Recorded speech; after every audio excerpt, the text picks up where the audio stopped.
C'est toi que Dieu a choisi. Frère, il faut, quand les choses arrivent comme ça, c'est Dieu il faut appeler. Comme la mère de Jésus est partie voir son fils. Il manque de vin. Oui, il faut appeler Dieu.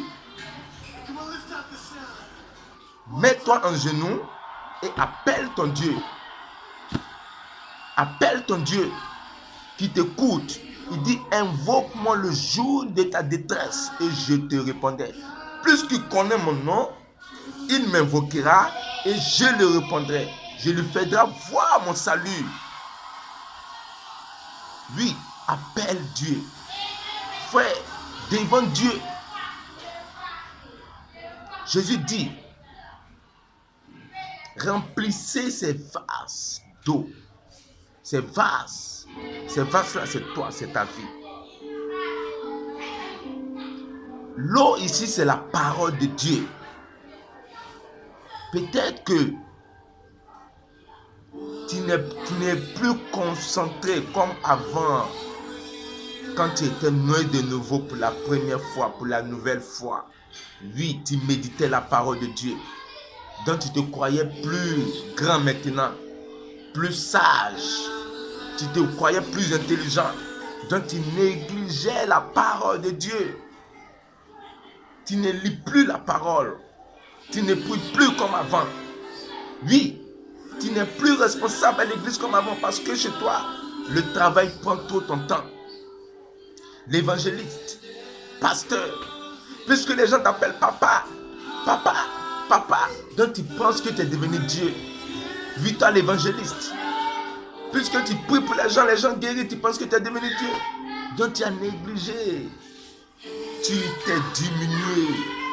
La prière, tu ne fais plus comme avant. Oui, frère, laisse-moi te dire, si cela arrive dans ta vie pour le moment, c'est que Dieu veut que tu retournes vers lui. Il t'aime. Oui, il t'aime. Il dit, remplissez ces vases d'eau.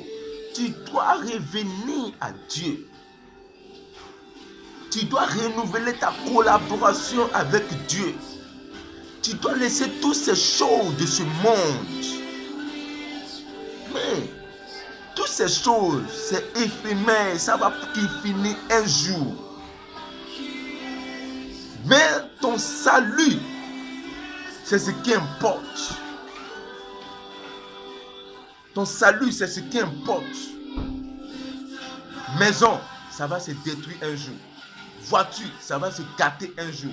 L'argent, ça va finir un jour. Mais rappelle-toi le jour où tu vas dormir, où tu ne vas plus te réveiller. Rappelle-toi de ce jour où tu vas sortir et ce n'est pas toi qui vas marcher pour revenir à la maison.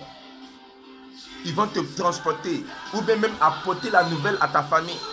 Bien-aimé, soit tu meurs par l'accident, soit tu meurs par maladie. Un jour, tout le monde va partir, va mourir, va laisser toutes ces choses. Dieu veut que tu retournes à lui. Reviens à la parole de Dieu. Reviens à la prière. Oui, c'est ce qui est arrivé. Alors, la mère de Jésus dit, il manque de vin. Bien-aimé,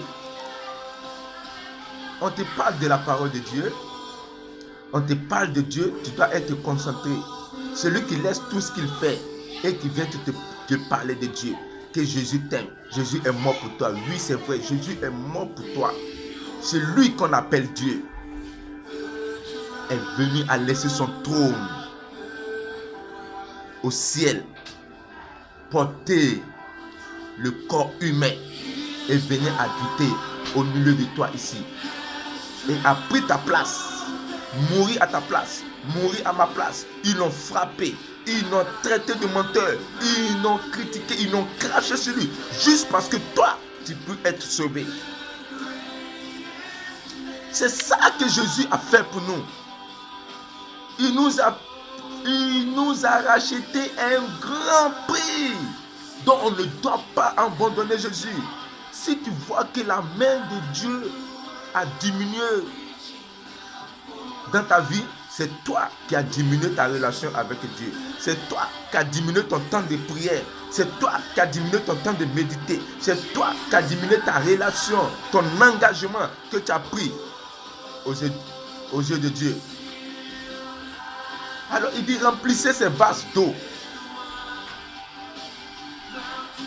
Après avoir rempli ces vases d'eau, Dieu a changé l'eau en vin.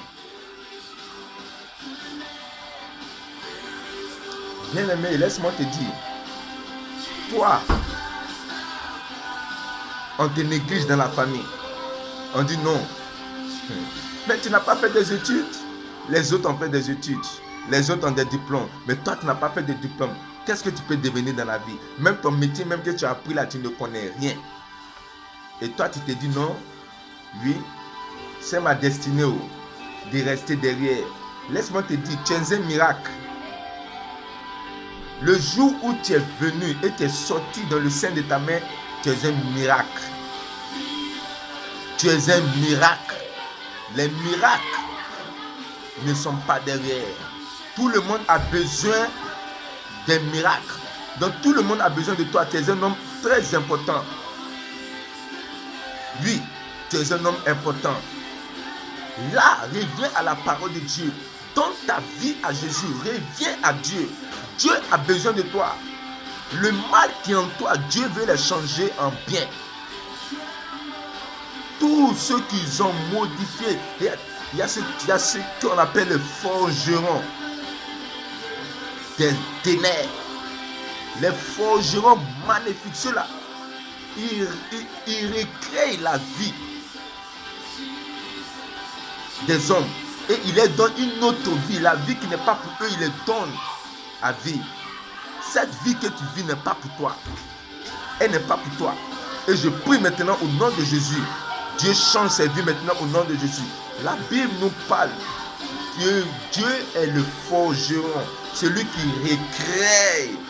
Dieu nous a redonné un corps saint à travers Jésus. Celui d'Adam a été maudit, a été frappé par le péché, a été esclave. Dieu nous a recréé un autre corps saint, agréable, puissant, honorable à travers Jésus-Christ. Dieu t'appelle aujourd'hui. Dieu veut que tu remplis ta vie de sa parole. Regarde, tant que tu n'as pas abandonné le péché, Dieu ne peut pas venir dans ta vie. Oublie ces gens-là qui disent, toi chrétien, tu peux aller dans un maquis, boire, t'amuser avec les prostituées, que tu es non, tu es déjà racheté, tu as déjà accepté Dieu, tu as déjà accepté Jésus. Frère, si tu continues dedans, que tu meurs dedans, tu vas en enfer. Parce que Dieu ne va jamais te dire que j'ai envoyé Jésus pour toi, pour que tu demeures dans le péché. Allez-y, lis le livre de Romains 4, 5, 6. Allez-y les lire. Vous allez comprendre. Si on te dit, toi chrétien, aujourd'hui, que tu peux prendre la Bible, tu quittes à l'église le dimanche, sur le chemin, tu vois une boîte de nuit, tu rentres, tu fais ce que tu veux et tu sors.